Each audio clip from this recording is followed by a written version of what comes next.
Hello, everybody. Welcome back to the midfield pivot. It's your boy BHoli. What's up? What's up? What's up, guys? Today's show. It's a bit different today. I won't be doing any takes or anything like that regarding the weekend or upcoming fixtures. What I want to do though today, during the week, we'll try and have a show where we answer a question, answer a burning question regarding the football world, a story that came out recently, or anything historic that we might want to discuss. So yeah, we shall title these ones the question. So this week, the question is Barcelona. How did they get here? I will try and explain that or my thoughts about how they got here in this show. Yeah, so anyway, guys, please thank you for listening. Don't forget to subscribe. Don't forget to like. Tell your friends, share this about. Yeah, thanks for tuning in, and let's start the show. Yo, welcome, guys. Welcome to the question. This week, Barcelona, how did they get you? Barcelona, the Catalan and European giants, founded in 1899. That's 121 years ago, guys. The fourth most valuable sports, not just football, the fourth most valuable sports team in the world. That's in all sports, valued at $406 billion. $406 billion. That's a what a valuation. Um, an annual turnover of 804 million euros, a record 74 trophies, 26 La Liga, 5 Champions Leagues, currently ranked fourth on the UEFA club rankings. This is me Kesum club, as you all know, more than a club. How has this giant come to be 1.3 billion euros in debt? 1.3 billion euros, guys. It blows the mind, that figure. I mean, I'm going to convert that even. Just 1.3 billion euros in debt. They've been forced to lose arguably the greatest player ever to play the sports. In Messi has gone to PSG for free. I mean, really, someone played the sad violin at this point. I mean, Messi gone for free. Um, is this all down to COVID? You know, COVID has prevented fans from attending the games and therefore has affected a huge source of Barca's income. The Camp Nou has been empty for months and it accounts for a big portion of the revenue, as you can see. So, yeah, maybe COVID, guess COVID is going to be the bad guy here. According to Barca's own financial reports, the 18 in 2018-19, they made 212 million euros from attendance. Now that dropped to 162 million euros in 2019-2020 season, a loss of 24%. In fact, the revenue in total decreased from 990 million euros in 2018-19 to 855 million euros in 1920, a loss of 135 million euros. These are big numbers, guys. I mean, 135 million euros is a big amount to lose. So you see why you would be tempted to assign all the blame to COVID. COVID, yeah, what a. However, poor COVID is being made to wear Ibanchilan. Right. In order to understand what I mean by that, we need to go back. Let's head back, guys, way back into time. The year is 2017. Qatar, in an effort to improve their image, having just won the bid to host the 2022 World Cup, and wanting to overnight make PSG a super club. Through some shady financial mechanisms, playing to Neymar's ego, and having oil money to burn, signed said Neymar for a whopping record fee at the time of 222 million euros. Yes, big figures. Let's not even try converting that into rands. Umsholozi Akala would have fits right now trying to read that number. Now, this single signing begins the downward spiral at Barcelona, or more accurately, pushes them closer to the financial ruin that we now see them being in. At the end of 2016-17, their debt was sitting at a manageable 439 million euros. Now, guys, when I say manageable 439 million euros, I don't mean that it's a small amount. It's still a huge amount, but it's more or less, where these big super clubs play about with their debts, 400 million euros, 300 million euros in debt. You'll find that most of them are more or less around there. So Barca's was 439 million euros in 2016, 2017. And mostly, the most parts for of this debt was loans they took out to refurbish the Camp Nou, a few signing fees, including Neymar's, mind you, from Santos in 2013. They still didn't pay that fully, and general running costs. So it was manageable. So with the Qatari dough, they were flush.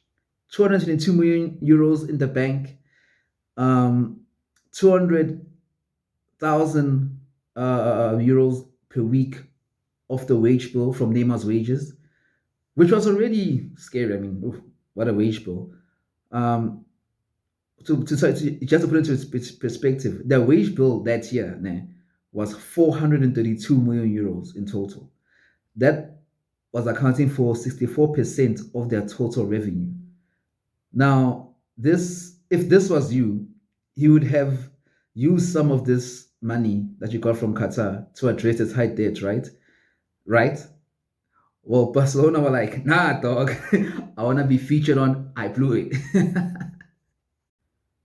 So instead of taking this new found oil money they got and paying off the debt, they decide, you know what? We just lost Neymar. We need to replace him with some big stars, yeah, big stars. They go and they sign Mr. Ousmane Dembele from Dortmund for 135 million euros.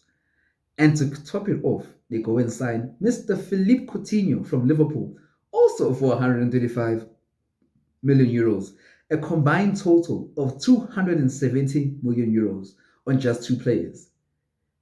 And yes, guys, that is more than they got for Neymar. This is not also taking into account all the other signings they made that season. And also, that added a further combined 500,000 euros per week to their wage bill, an increase of 48%. Surely they paid some towards the debt, right?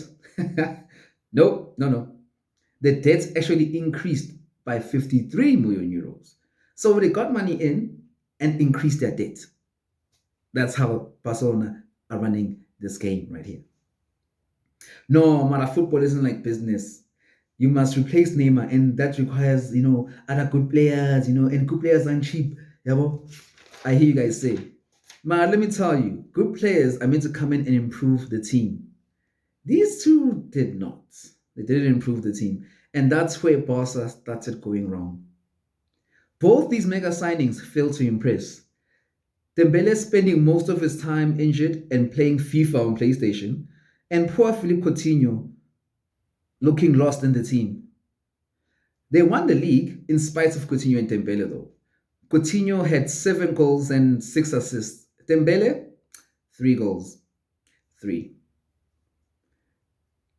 They got knocked out of the UEFA Champions League in the quarterfinal stage and realized that, as in, they had to improve the team further since their 2 Neymar replacements had flopped. So does that mean we're not going to spend more money? So 2018-19 season, with revenue from previous season at 914 million euros, a huge number, they feel that they must spend. Issue is, even though they made that much in revenue, the profit was only sitting at 18 million euros, guys. So from 914, they only really made 18 million euros. That's nothing. But anyway, we spend on, right? They go out there and they sign Clement Dengle, Arturo Vidal, Malcolm, and of course, that star of all stars, Kevin Prince Boateng. And in typical Barca fashion, the wage bill increases by a further 5%. So we are paying more per week without a real increase in performance on the pitch, other than Messi, who's doing all the work. Everyone else is getting paid for nothing, really. And what about the debt, you ask? Well, obviously, the debt goes up. Now we're sitting at 506 million euros at the end of the season. So let's recap. At the end of 2019, salaries have gone up, debt has gone up to a scary 500 million euros, but money in revenue is at an impressive 990 million euros, almost a billion as well.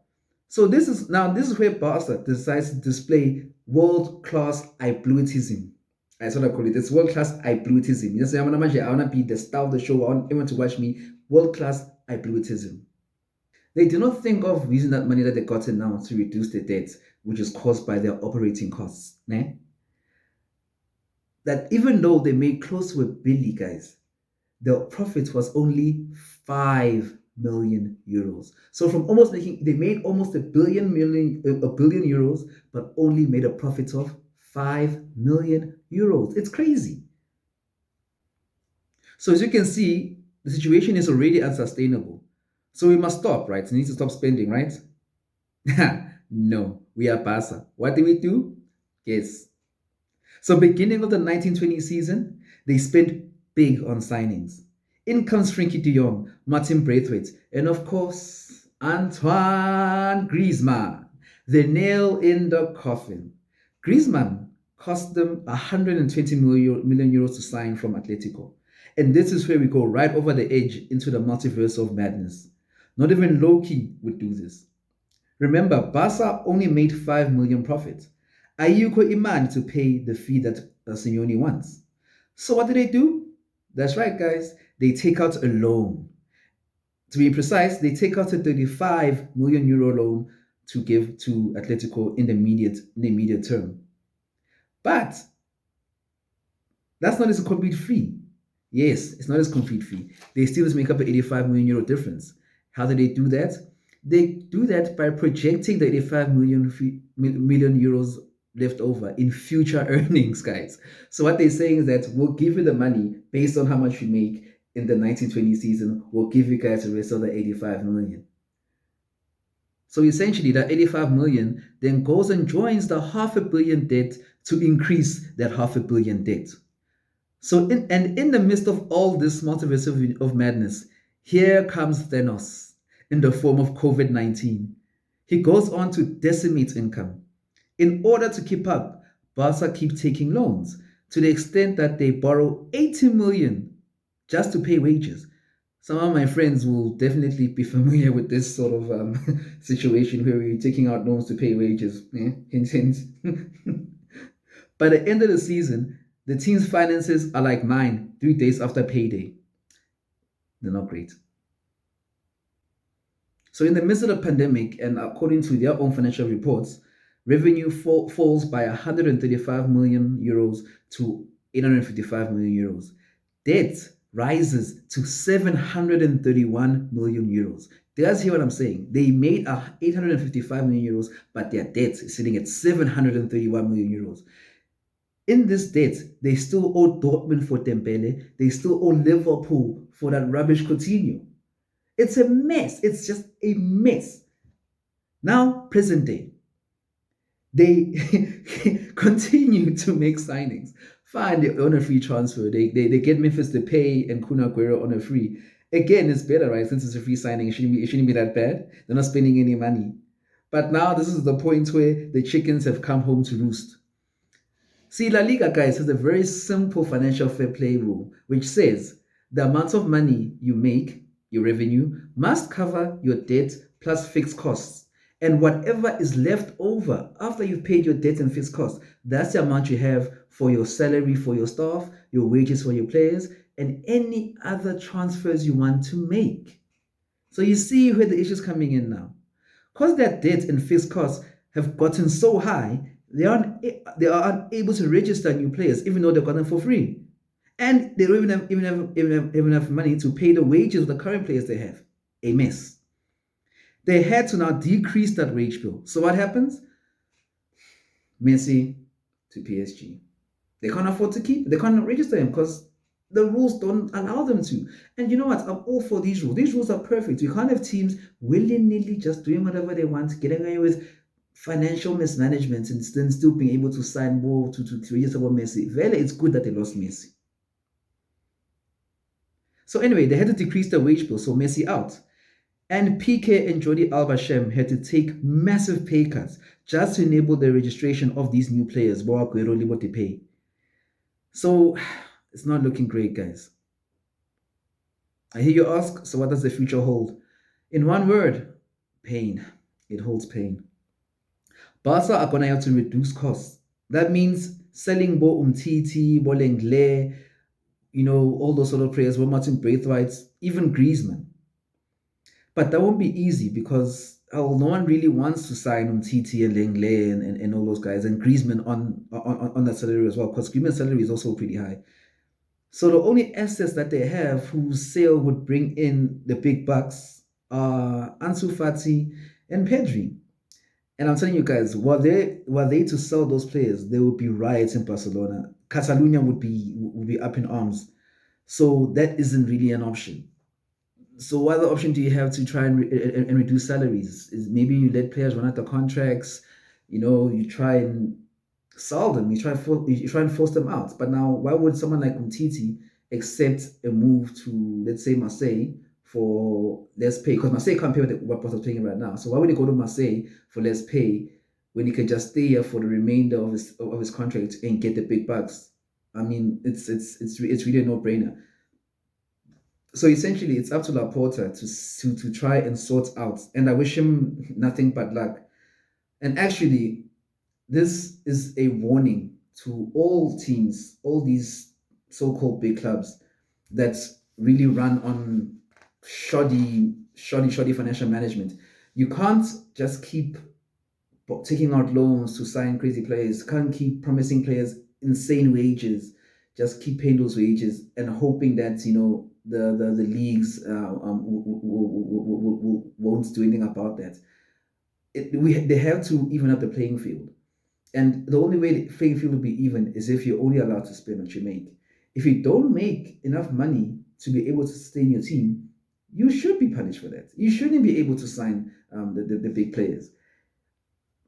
The only issue that where it becomes a problem now is with the Qatari bad clubs, the Abu Dhabi bad clubs. That's your City, your PSG.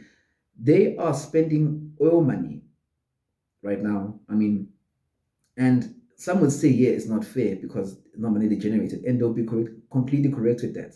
However, a reckoning will come. There will come a point where PSG are suffering, a point where Man City are suffering, and the only hope we can have in this Barcelona situation is that they suffer enough that they're able to fix the situation and not actually go bankrupt and end up disappearing from a football landscape. Because that would be a sad day. I mean, 121 years of them being around and then they just disappear like that. It would be terrible.